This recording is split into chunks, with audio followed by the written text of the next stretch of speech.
Ito ang latest weather update. Alamin ang pinakasariwang ulat panahon ngayon dito sa Information TV Educational Channel. Sa kasalukuyan ay wala tayong minomonitor na bagyo o low pressure area sa loob ng ating area of responsibility, ngunit malaking bahagi pa rin ng ating bansa ang makakaranas pa rin ng mga pag-ulan ngayong araw. At may kita nga natin ngayon dito sa ating satellite animation na meron pa rin tayong mga kaulapan dito sa silangan ng Southern Luzon at Visayas, kung saan itong mga kaulapan nito ay dala ng shear line na nakakaapekto pa rin sa bahagi ng Southern Luzon maging sa silangang bahagi ng Visayas. And also may kita din natin ngayon dito sa ating satellite animation na meron din tayong mga kaulapan dito naman sa silangan ng Mindanao na dala naman ng easterlies. At ngayong araw, ang easterlies din ay magdudulot ng mga pag-ulan dito sa may southern at sa eastern portion ng Mindanao. Samantala, ang northeast monsoon o amihan naman ay patuloy pa rin nagdudulot ng malamig na panahon sa nalalabing bahagi pa ng Luzon at meron din itong dalang maulap na kalangitan na may mga kasamang pag-ulan dito sa malaking bahagi ng Northern Luzon.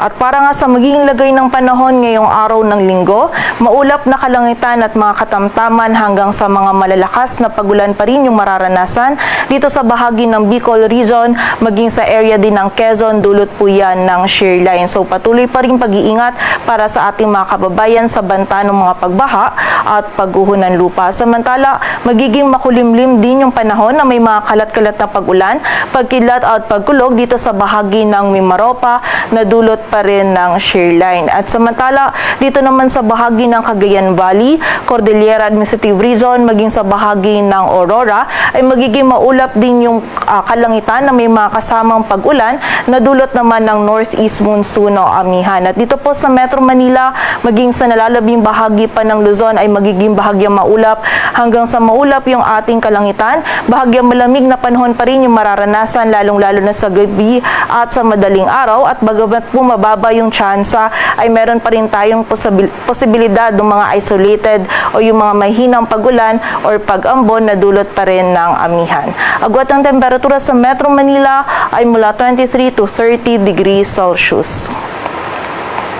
Samantala sa bahagi naman ng Visayas at Mindanao ngayong araw, magiging maulap din yung kalangitan dito sa area ng Eastern Visayas at meron pa ring mararanasan na mga katamtaman hanggang sa mga malalakas na pagulan, lalong-lalo na po yan sa area ng Northern Samar, dulot yan ng shear line. Samantala ngayong araw, ang easterlies naman ay magdudulot din ng mga pagulan dito sa Caraga, Davao Region, maging sa bahagi din ng Sarangani at South Cotabato. So muli po, pag-iingat pa rin para sa ating mga kababayan sa posibilidad ng mga pagbaha at pagguho ng lupa. Samantala, dito naman sa nalalabing bahagi ng Visayas at Mindanao ay magiging bahagyang maulap hanggang sa maulap yung ating kalangitan. Meron pa rin tayong mararanasan ng mga isolated o yung mga biglaang pag-ulan, pagkilat at pagkulog na dulot pa rin ng easterlies.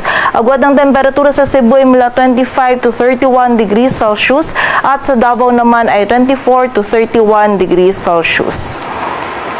At sa kasalukuyan ay wala nga po tayong minomonitor na bagyo o low pressure area na nakakaapekto sa ating bansa, ngunit ang shear line ay patuloy pa rin magdudulot ng mga pag-ulan sa silangang bahagi ng Southern Luzon at Visayas, kung saan ngayong araw meron pa rin mga moderate to heavy na mga pag-ulan na mararanasan sa Quezon, Camarines Norte, Camarines Sur, Albay, Sorsogon, Catanduanes, maging sa bahagi din ng Northern Samar. Samantala bukas naman meron pa rin mga pag-ulan sa Quezon, Camarines Norte, Camarines Sur, Albay at sa bahagi din ng Catanduanes. And by Tuesday naman ay patuloy pa rin pong makakaranas nitong mga katamtaman hanggang sa mga malalakas na pagulan ang bahagi ng Quezon, Camarines Norte, Camarines Sur, maging ang bahagi din po ng Catanduanes. So muli po, pag-iingat pa rin at pagiging alerto para sa ating mga kababayan, lalong-lalo na yung mga nakatira dun sa mga prone sa mga pagbaha at pagguho ng lupa, maging dun sa mga areas din po na nung mga nakaraang araw pa